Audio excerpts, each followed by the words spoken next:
terrorist attack against We are in end times, ladies and gentlemen, whether you like it or not. The United States will withdraw from the Iran nuclear deal.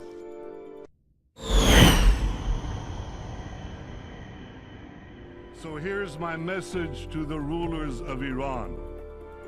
Your plan to destroy Israel will fail. It's difficult to imagine just precisely how this thing will manifest itself.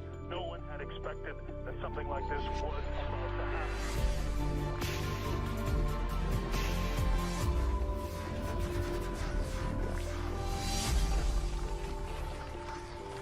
Israeli forces in the northern part of the country are on high alert.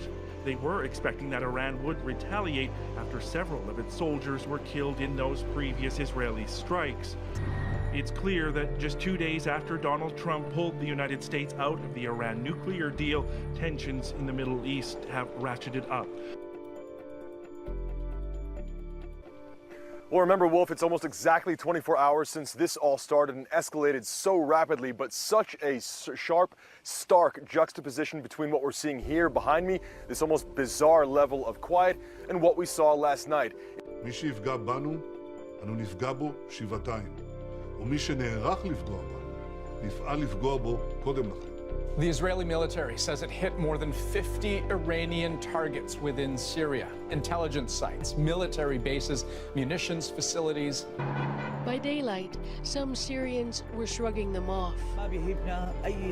We're not scared of any missiles, says this man. Israelis slept in their shelters, says another, while we stood on rooftops to watch our army's achievements. A spokesman appearing on television. With a very high level of readiness, our air forces destroyed a large amount of Israeli missiles, he said, not admitting to any major losses.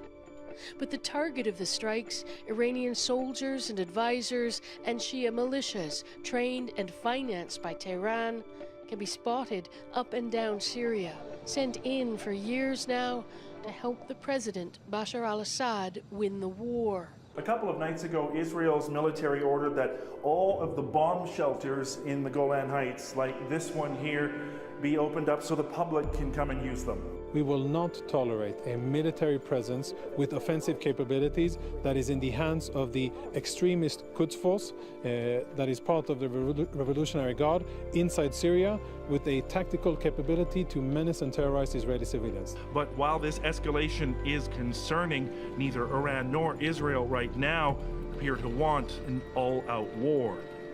So that may be true. Israel and Iran may not want all-out war. But that shadow war Derek was talking about, it's definitely out in the open now. And it's part of a pattern of violence that's trending sharply up. Why? Well, from Israel's perspective, it's being surrounded. In Lebanon, the Gaza Strip, and of course Syria, Iran's influence and threat potential keeps growing. Iran's most powerful proxy, Hezbollah, essentially runs southern Lebanon. And elections just this past weekend gave the group more influence over the country's politics. On Israel's southern flank, the militant group Hamas runs the Gaza Strip.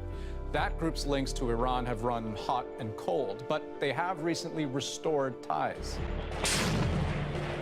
And in Syria, Iran has gone all in. It's built militias, thousands of fighters strong, and propped up the Assad government with its own soldiers and weapons. That's a lot of hostile Iranian military assets right on Israel's border.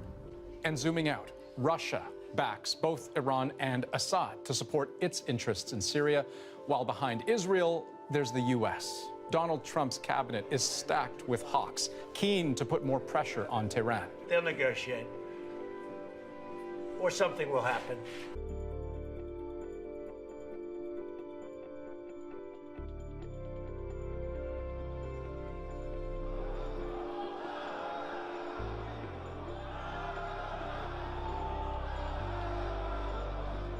Are the hardliners winning the day?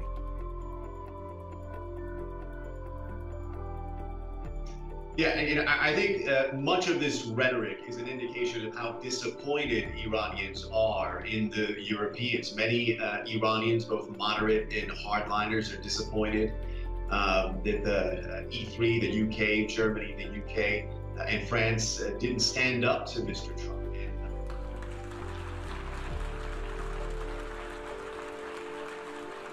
Israel will not permit any force on earth to threaten its future. And here's my message to all the countries represented here.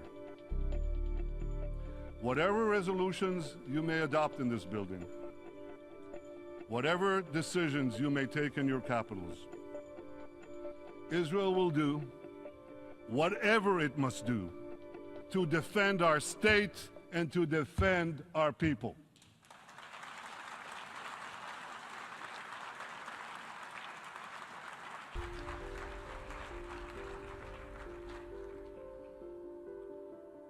Distinguished delegates,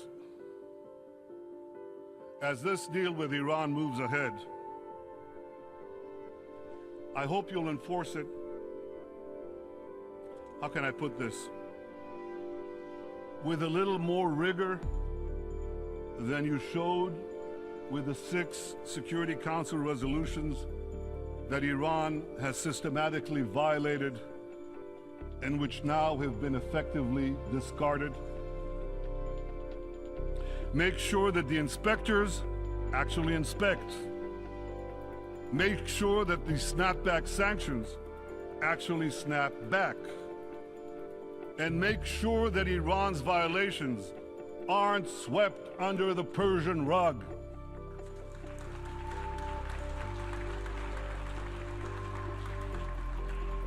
Well, of one thing I can assure you, Israel will be watching closely. What the international community now needs to do is clear. First, make Iran comply with all its nuclear obligations. Keep Iran's feet to the fire.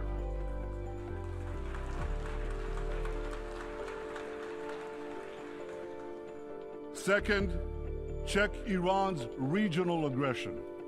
Support and strengthen those fighting Iran's aggression, beginning with Israel. Third, use sanctions and all the tools available to you to tear down Iran's global terror network.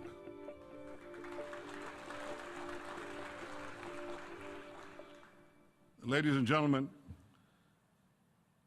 Israel is working closely with our Arab peace partners to address our common security challenges from Iran and also the security challenges from ISIS and from others.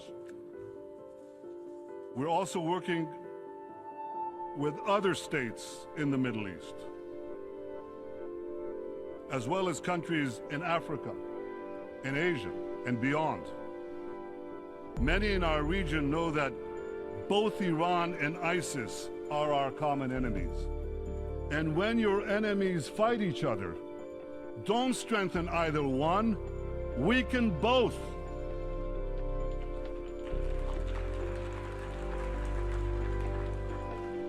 Common dangers are clearly bringing Israel and its Arab neighbors closer. And as we work together to thwart those dangers, I hope we'll build lasting partnerships for security, for prosperity, and for peace. But in Israel,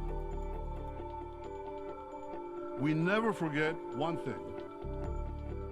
We never forget that the most important partner that Israel has always been and will always be the United States of America.